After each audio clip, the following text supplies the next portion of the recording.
Assalamualaikum warahmatullahi wabarakatuh. Bismillahirrahmanirrahim.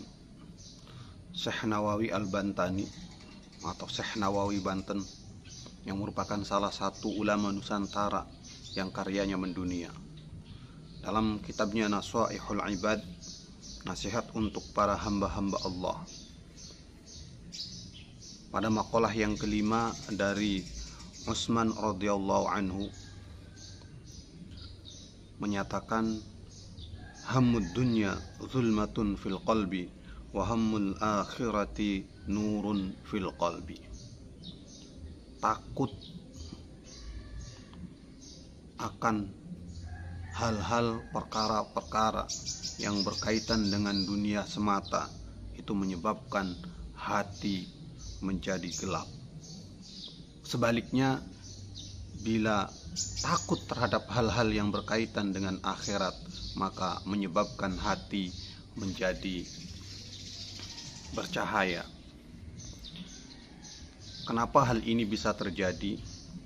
Sebab Syekh Abdul Qadir Al-Jailani dalam kitabnya Al-Mukhtasar fi Ulumiddin menyatakan bahwa manusia lahir memiliki 4 sifat. Yang pertama adalah as-sifat al-bahimiyah, sifat kebinatangan. Bahima itu hewan yang berkaki 4 selain binatang-binatang buas. Binatang buas itu nanti as-sabu'. Yang kedua baru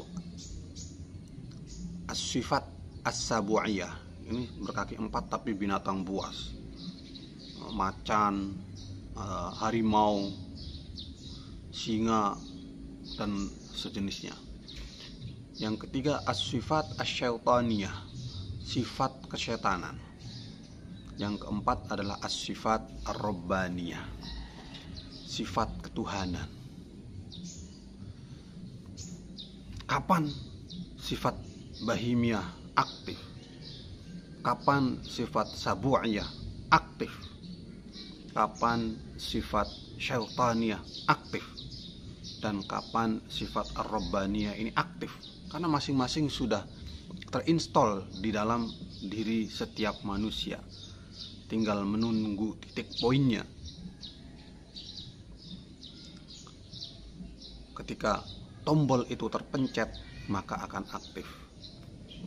Nah, pintu masuk menuju 3 sifat yang pertama, al-bahimiyah, as-sabu'iyah, asy-syaitaniyah, ini adalah ketika hammud dunya. Makanya dikatakan hammud dunya, takut akan hal-hal yang berkaitan dengan duniawi, maka akan menyebabkan gelapnya hati. Takut saya tidak ranking 1.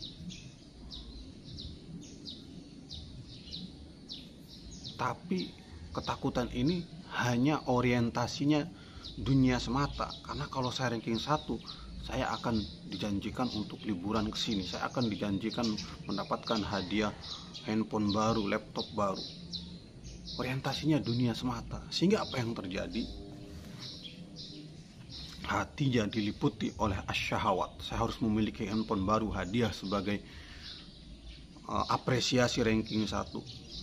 Saya harus mendapatkan laptop baru sebagai apresiasi ranking 1. Syahwat, keinginan-keinginan duniawi. Ketika yang terjadi hati kita diliputi oleh syahwat, maka disitulah as-sifat al-bahimiyah akan aktif. Sehingga untuk mencapai ranking 1 bisa saja menghalalkan berbagai macam cara. Bisa menyontek, bisa dengan mungkin tugas-tugasnya menyewa joki dan lain sebagainya. Na'udzubillah summa na'udzubillah. Yang kedua sifat sabu'iyah kapan aktif? Ketika hati kita, nurani kita tidak bisa untuk mengendalikan emosi. Kemarahan itu bisa menyebabkan sifat as-sabu'iyah dalam diri kita itu aktif. Karena manusia lahir itu punya naluri punya logika, dan seterusnya. Benar secara logis, tapi secara nurani, secara batin belum tentu benar. Saya ingin juara dalam lomba balap sepeda misalnya. Kalau sifat as-sabu'iyah yang aktif bisa saja dicurangi remnya lawan, kemudian dibelongkan biar celaka. Yang ketiga adalah as-sifat asy-syaitaniyah. Ini akan aktif manakala kita terbiasa dengan tipu muslihat. Nah, makanya jangan sampai hati nurani kita diliputi oleh perasaan takut akan hal-hal yang berkaitan dengan duniawi. Boleh kita mengejar ranking 1, boleh kita nanti ingin mendapatkan laptop, HP baru dari orang tua sebagai kenang-kenangan hadiah ranking 1, tapi orientasinya jangan cinta dunia semata, karena itu akan menggelapkan hati nurani kita, sehingga untuk mencapainya bisa saja dengan cara-cara yang tidak elegan, dengan cara-cara yang tidak bersih. Sebaliknya, ketika itu orientasinya adalah akhirat, maka nurun fil qalbi. Nah, ketika hati kita takutnya akan hal-hal yang berkaitan dengan akhirat, maka hati kita akan bercahaya, akan diterangi oleh nur-nur ilahi. Disitulah as-sifat ar-rabbaniyah akan aktif. Di dalam diri kita as-sifat ar-rabbaniyahnya akan aktif, akan muncul, sehingga kita menjadi insan-insan rabbani yang berjalan sesuai ayat-ayat Quran. Apa yang diperintahkan oleh Allah Subhanahu wa ta'ala kita kerjakan, apa yang dilarang kita tinggalkan. Inilah tuntunan-tuntunan syariat dari yang dibawa oleh Rasulullah Shallallahu Alaihi Wasallam. Jadi marilah kita mulai langkah-langkah kaki kita, gerak tangan kita dengan sesuai apa yang disyariatkan oleh Allah, dan kita tinggalkan apa-apa yang dilarang oleh Allah Subhanahu wa ta'ala. Kenapa? Karena ketika nurani kita,